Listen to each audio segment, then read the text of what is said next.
Hello everyone, Saturday morning.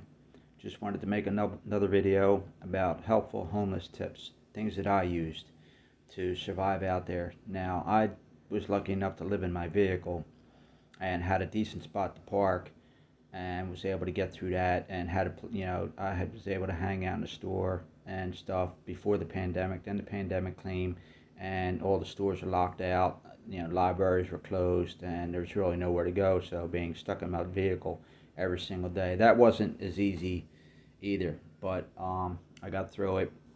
My earlier videos showed what I went through and stuff like that. But what I wanted to share on helpful tips and stuff like that. And I've done an earlier video about learning technology and stuff like that, and some helpful tips for people when they're out there on the street and stuff, doing what they need to do to survive. I'm not here to criticize anybody, what they're doing, what their story is, or anything like that.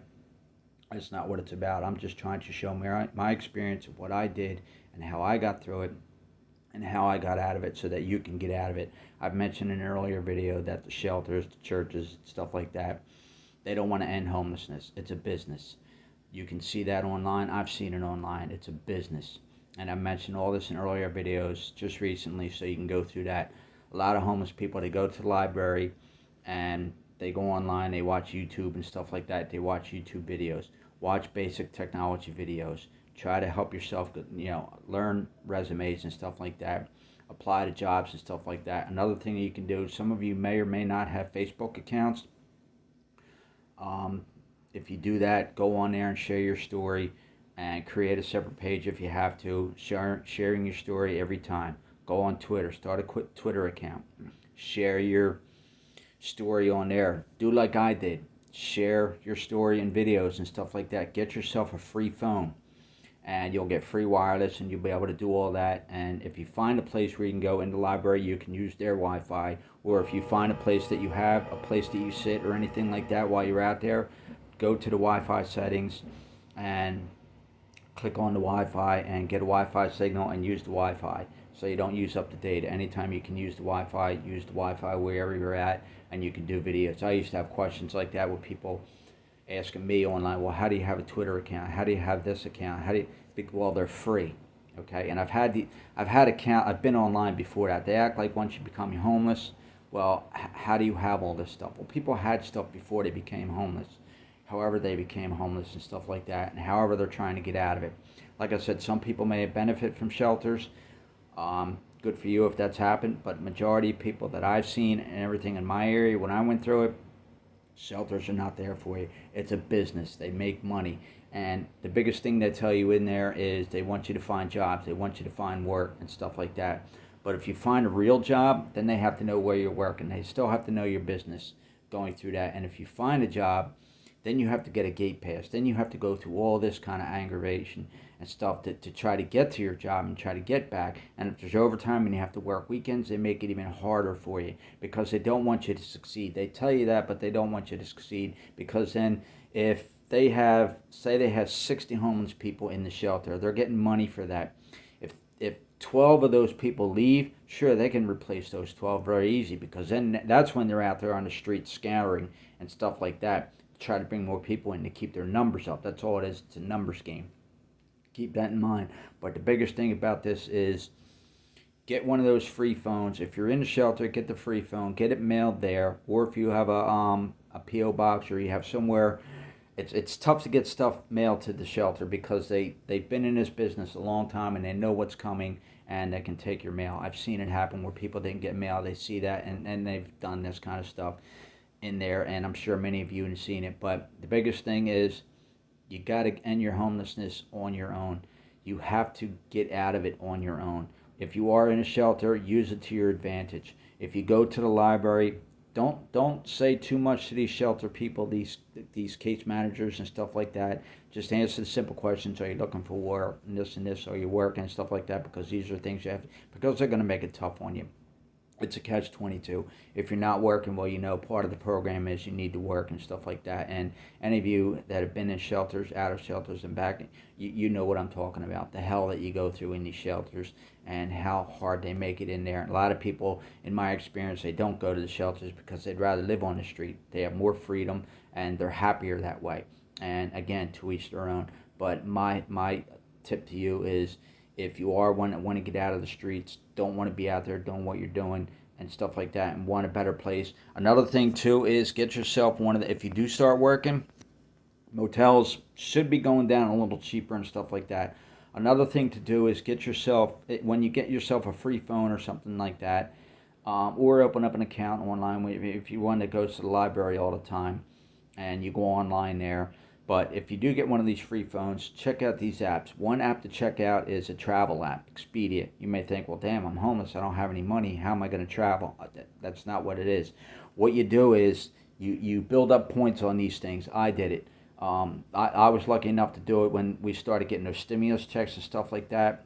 And I would use the points that I earned. I would check in on the app to the motel, and I would get maybe 3 or 4 days. I would get a whole weekend or something like that in these rooms, but it would get me out of the vehicle. It would get me a weekend to sleep and stuff like that, and it would get me a shower and place and everything like that. It would give me those couple days to relax and get cleaned up, and then I'd be able to go to work and be able to go look for work and stuff like that. But these are the little things that I did, and like I said, my biggest thing is I run a tech thing now, a tech site on Twitter, and what I want to do is try to help people with do-it-yourself technology, and people who not necessarily just are homeless, but I've seen people where these shops, that if they have laptops or they have phones or something like that and they need a repair, a lot of times you could do the repair yourself, and I don't see the need for paying $100 for something that you could do yourself and having them keep the laptop for 3 or 4 days. I did it 2 years ago. I did it when I was living in the vehicle, 2019, when I was living in the vehicle. I used to stay inside of Publix, and they'd let me stay in there. It was nice. I was able to sit in there on my laptop and try to study my course and stuff like that, read my books, apply for jobs, do for this, do that, do it, everything I can to try to get out of my situation. And a woman's laptop didn't start up, and I showed her how to get it started up. I had it booted up, and no problem. It was up and running and stuff like that. Saved her $100, little things like that. And that's what I want to try to do with that, is help people not spend that kind of money. But back to the homeless thing, take my tips on these things and stuff like that, and you'll be amazed at what you can do, how you can get out of your situation and stuff like that. Remember, it's a business. Anybody that's been through it or anything like that, you know what I'm talking about. It's not just for new people that are just becoming homeless. What do I do? How do I get out of it? I went through it too. I took the advice of some of the other homeless people and what they've been through, and I tried this. Well, you got to call here. You got to eventually get to the point you realize that, look, they're not here to help me. And you see it when you're in these shelters and stuff. You see this kind of thing, that they're not there to help you. It's a business. I keep saying, yeah, it's a business. It's exactly what it is. They get money for that. And they provide the very basics. If you've ever been on the street, or if you've ever been at a dollar store and stuff like that, that's where they're getting the stuff from. What they do is, and it may say, well, at least they're doing something. They're not doing anything. They're giving you bags of, toothpaste and shampoo and bars of soap, and they're giving you a bottle of water, and they're giving you little things like that. Okay, well, you're on the street. Where are you going to go clean up and stuff like that? How are you going to do all this? Some people go to a McDonald's, but eventually McDonald's ain't going to want you doing that kind of thing. You go in these stores and stuff like that, and if you go to, you can't just walk into a shelter, at least not here where I'm at in this county in Florida. You have to go meet this task force, and then they decide, and it's a joke to them, trying to get into a bed. And now with the COVID thing, now they got a bigger excuse to do this kind of thing. So, like I said, let me refresh on what I'm talking about and stuff like that. The biggest thing is, the first thing is get yourself one of those free phones. If you're in the shelter, you basically, to get these phones, you need an address to send it to. You can get free mail sent to the post office. I forget what it's called, but look into it to get mail sent there, and you can go check in, do I have mail or anything like that. You don't have to get a P.O. box. Get that travel app. Expedia is what I used. And whenever you get a little bit of money or something like that, if you start working, even if you're making $100 something a week or something like that, and you want to save your money, at least that app or something like that, you use that app, you book through that app, you build points. Eventually those points come in handy, because then maybe if a room costs $85 for the night, or it may cost $130 for the weekend, those points, that may knock it down to maybe $90 or $80 for the weekend or something like that. You'll save $40. It doesn't sound like much at the time, but at least, if you're out of that, if you're out of that situation, even for a weekend or something like that, you can make contacts and stuff like that. The biggest thing is, don't bring trouble to yourself. I stayed to myself. Because they were nice enough to let me stay in that parking lot. Nobody bothered me. I spent the night. Nobody bothered me. A couple of people, the businesses that were around there and stuff like that, they knew I was there. They'd look at me and stuff like that, because I didn't move. Sometimes I'd move to go try to get into a shelter, or I'd move to go on an interview and stuff like that. Majority of the time I stayed parked because I didn't have money to be burning gas. So I had places I can go before the pandemic. But the biggest thing is, let's refresh. Get yourself one of those free phones.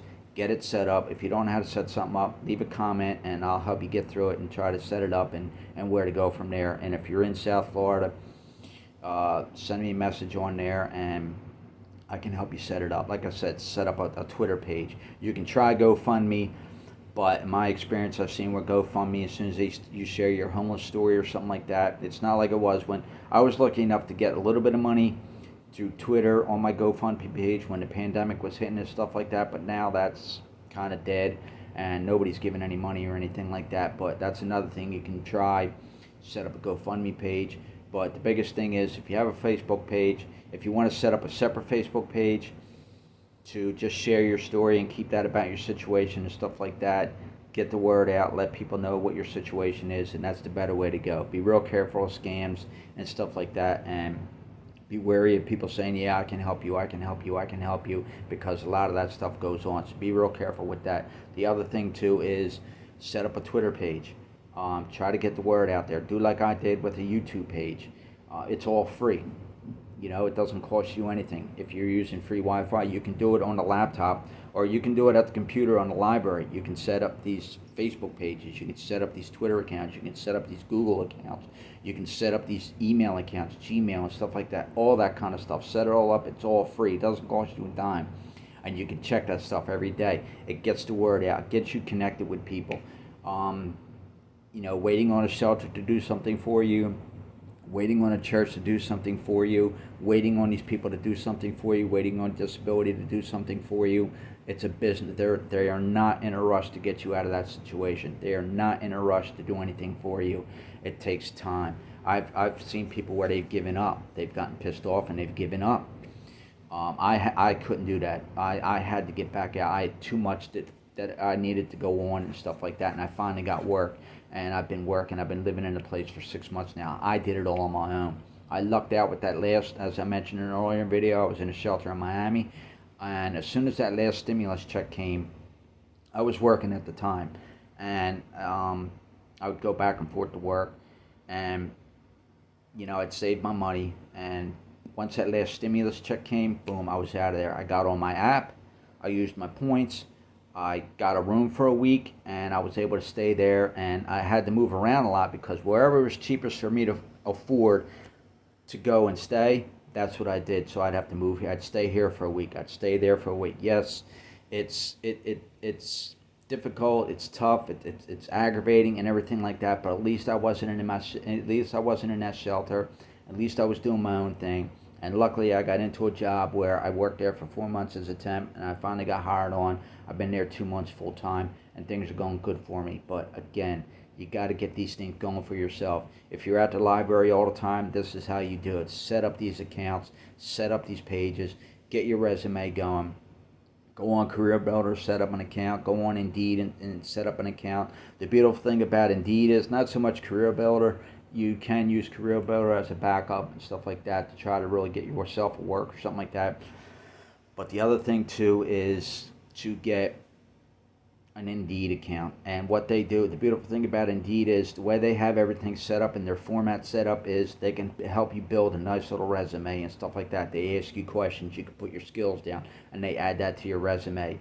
They ask you simple questions and stuff like that. Do you have this? Do you have that? And what that does is it builds up a nice little resume on there, and it shows it to employers and stuff, and it brings you better work and better skills and better way to get out of your situation and stuff like that. So hopefully these tips work. I know this video got a little bit long, but hopefully watch all the way through and go from there and take these tips and learn it. And any questions or anything like that, leave it in the comments. And anyone that leaves a comment attacking homeless people where they should be working, you know what, when COVID hit and everything like that, you were probably one of those, and I've seen it too, where homeless, people were ending up homeless because of COVID, because their money ran out, their jobs shut down, they couldn't get this, they couldn't get that, and they were worried about being homeless. So take my tips, give it a shot, try it. It's going to take time. It took me a long time to, get where I was going. When I got those stimulus checks, and they were helpful, they'd get me into a motel for a week, and I'd be able to, on my laptop, and I'd be able to go through there and do that kind of stuff. But anytime I was in my truck, I couldn't be on my laptop. I was on my phone using the wireless. And if you are in a vehicle, another little thing to do is go to the dollar store, get yourself a couple one of those chargers that plug into the cigarette lighter. But the thing about that is make sure that you don't kill your battery doing it. But I would be able to charge my battery, plug my phone into the cigarette lighter and stuff like that. Another thing too is keep a if you do live in a vehicle and stuff like that, keep a charger. They're kind of tough to keep plugged in or something like that. But what I did was they stay charged pretty long. So when I was able to get a weekend or something like that, or 3 or 4 days in a motel or something like that, what I would do is I would bring that little charger in, plug it in, the car charger for your car battery. You can go to Walmart or something like that, or someplace you can get it for like $60 or something like that. But it's a good thing to have. It's money well spent when you have it, and you can keep your battery charged and stuff like that. If you do live in your vehicle though, try to keep it running or something like that. What I used to do is any little bit of money I got that somebody gave me or something like that, I go to the gas station, put $5 in, put $6 in the gas to try to keep the gas tank up to about half. This way I can start the truck every day, keep the battery charged, so I can keep my phone charged and go from there. That's another tip too. Get one of those little chargers for your car and go from there. But the biggest thing is to get from this video, you got to get out of the situation on your own. You're the only one that can do it. You're the only one that knows your situation. And it's all about you. So take my tips, learn from them, use them, and hopefully they'll help you get out of this situation.